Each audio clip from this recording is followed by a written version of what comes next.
नमस्कार. आपण पाहतात आदर्श पोलखोल.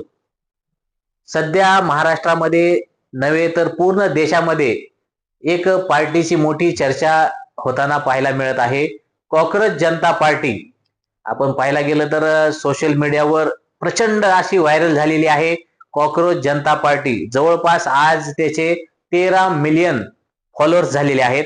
सोशल मीडियावर पूर्ण धुमाकूळ या पार्टीने केलेला आहे. त्यामुळे या पार्टीचा संस्थापक कोण आहे याची उत्सुकता सगळ्याला लागलेली होती आणि तो आपण पाहायला गेलं तर त्याचं नाव आहे अभिजित दिपके असं त्याचं नाव आहे आणि तो राहणार हा हिंगोलीचा असल्याचे देखील चर्चा मोठ्या प्रमाणावर होत आहे. नेमकं त्यांनी ही पार्टी का स्थापन केली या मागचं त्यांनी जर कारण जर सांगितलं असेल तर त्यांनी सरन्यायाधीशांनी जो त्याला एका निर्णयात त्याला कॉकरोच ची उपमा दिल्यानंतर त्यांनी हा कॉकरोच म्हणजे नेमकं काय करू शकतो यासाठी त्यांनी ही पार्टी म्हणजे सोशल मीडियावर स्थापन केलेली आहे. आपण पाहायला गेलं तर आज 13 मिलियन त्याचे फॉलोअर्स झालेले आहेत.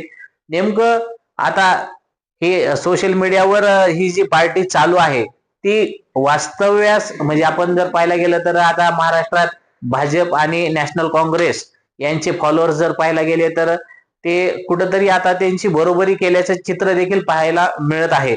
नेमकं आता आपण या सोशल मीडियाच्या माध्यमातून जर काही प्रतिक्रिया देखील म्हणजे त्याच्यावर जे कमेंट येत आहेत की अशी पार्टी जी स्थापन होणं आवश्यक आहे, म्हणजे स्वच्छता असेल किंवा एज्युकेशन बाबतीत असेल तर काही काहींनी तर एज्युकेशन बाबतीत असे म्हणजे हे टाकलेलं आहे की जे आता सध्या नीट परीक्षा झालेली आहे त्यामध्ये जे दोषी आहेत त्यांच्यावर योग्य ती कारवाई करावी आणि त्या विभागाचे जे मंत्री आहेत त्यांना त्यांचा देखील राजीनामा घ्यावा असं देखील या पार्टीच्या माध्यमातून असं पुढे येत आहे. नेमकं आता ह्या पार्टीचा उद्देश आणखीन काय आहे आणि या पार्टीचं नेमकं चित्र आणखीन किती दिवस आपल्याला या सोशल मीडियावर दिसणार आहे आणि खरंच आता ही पार्टी स्थापन होईल का त्याच्यावर काही कारवाई होईल हे देखील पाहणं महत्वाचं ठरणार आहे.